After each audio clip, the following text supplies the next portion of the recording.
membahas tentang perjuangan bangsa Indonesia ya, perjuangan bangsa Indonesia untuk melawan penjajahan bangsa Eropa. Kita akan mengabsen kalian melalui suatu link ya, link Google Form. Nanti kalian silakan buka HP-nya. Jadi kita pembelajaran sekarang itu boleh boleh menggunakan HP karena semuanya dari HP. Sok silahkan ambil HP-nya. Pak, ini apa, Pak? Oh iya, yang nggak bawa nggak apa-apa. Nanti bisa ke temannya. Bapak akan kirim ya ke linknya ke kalian. Nah, udah dikirim.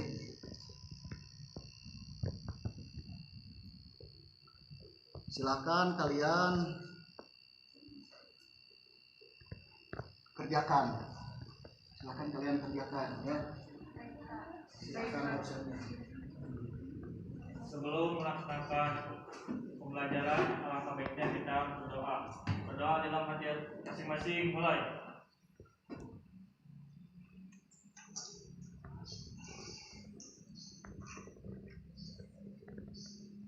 Berdoa selesai.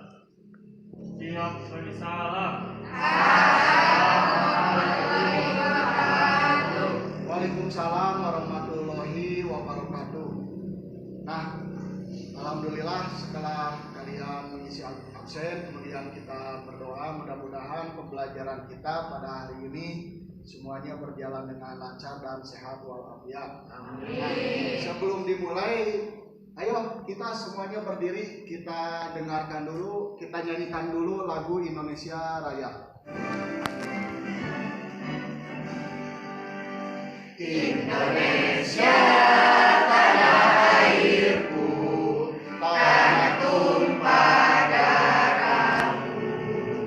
Di sana aku berdiri, jadi pandu ibuku. Indonesia ya merdeka, merdeka, hiduplah Indonesia Raya. Pada pertemuan kita kali ini kita akan membahas tadi materi ya. Sebentar. Strategi perlawanan yang dilakukan oleh bangsa Indonesia sebelum abad ke-20.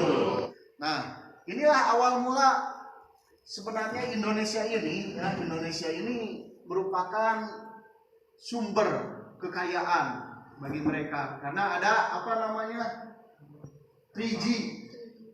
Tuh, ada yang tahu apa? Silakan, Rifki. God, gospel dan Glory, ya, bagus sekali, beri tepuk tangan. Awalnya, nah, ini, kemudian materinya ini kompetisi dasarnya ya, yang kalian supaya bisa menganalisis strategi. Ya, ranah berpikir kalian supaya bisa menganalisis. Kemudian ini tujuan pembelajaran kita. Nanti kalian akan mengamati gambar tokoh pemimpin perlawanan. Ya, nanti kalian akan ada masalah sehingga nanti kalian diarahkan bagaimana mengetahui strategi perlawanan sebelum abad ke-20 terhadap penjajah Belanda. Nah, kalian pun nanti akan Bapak arahkan untuk berdiskusi. Nanti akan Bapak kasihkan kalian LKPD tiap kelompok. Nanti kalian akan dibentuk kelompok-kelompok ya, berdiskusi dan kalian akan presentasikan hasil diskusi kalian yang di dalam LKPD ini di depan seperti itu ya. Inilah pembelajaran kita pada kali ini. Nah, ini materi kita ya. Strategi perlawanan bangsa Indonesia terhadap penjajahan bangsa Eropa sebelum abad ke-20.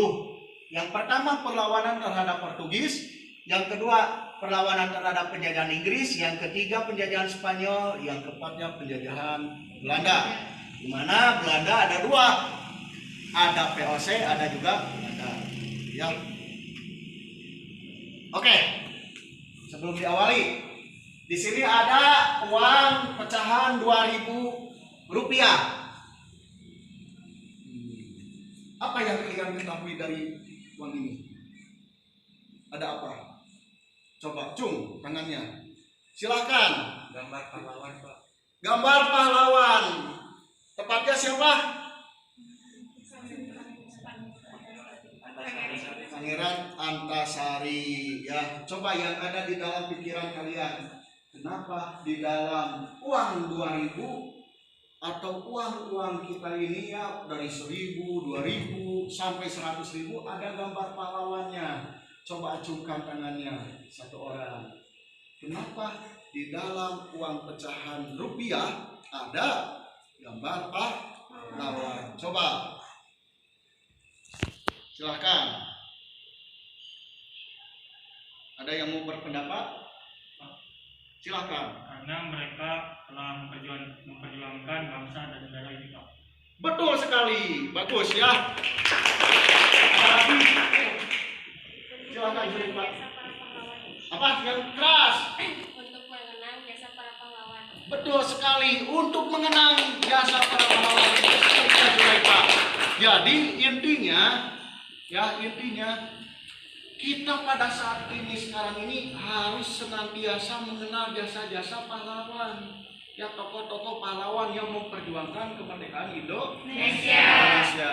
Nah ini ya. Di sini ada beberapa tokoh-tokoh perlawanan. Di antaranya yang pertama ada Sultan Hamengkubuwono II, Teku Umar, Sultan Hasanuddin, Pati Unus, Pati Mura, Pangeran Diponegoro, Tuanku Imam Bonjol, Ki Gusti Ketut Jelantik, Pangeran Antasari, dan Sultan Agung Tirtayasa yang tersebar di seluruh Indonesia dari mulai Banda Aceh ya sampai ke Maluku, di timurnya Maluku pada waktu itu.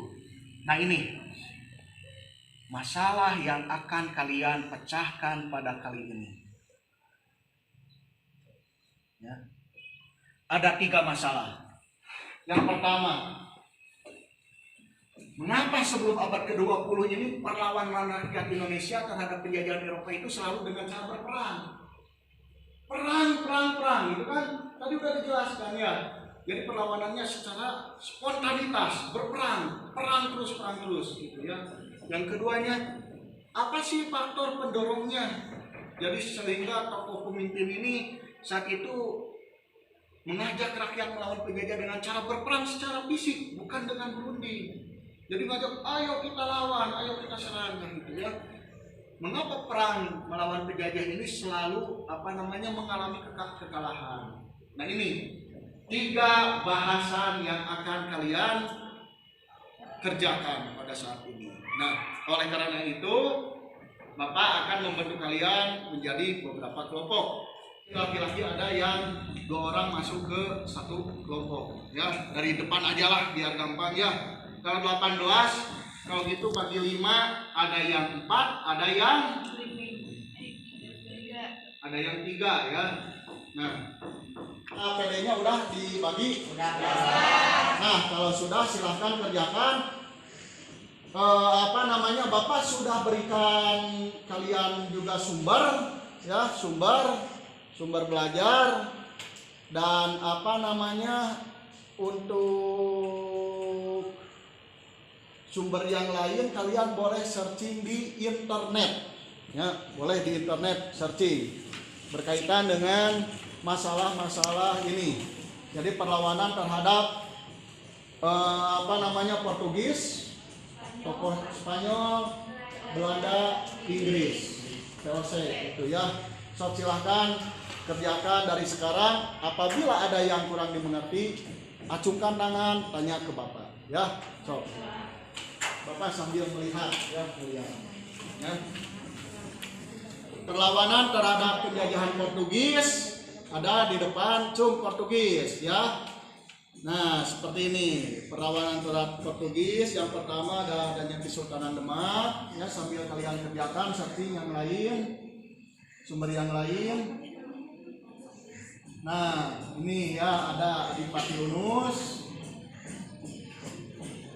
tokohnya. Jadi ada akhir perlawanannya dengan tewasnya Adipati Unus. Jadi Adipati Unus itu melakukan penyerangan terhadap Portugis di Selat Melaka. Jadi perlawanan pada abad sebelum abad ke-20 ini, ya dilaksanakan secara tradisional. Jadi ada perlawanan secara tradisional dan perlawanan secara modern seperti itu ya.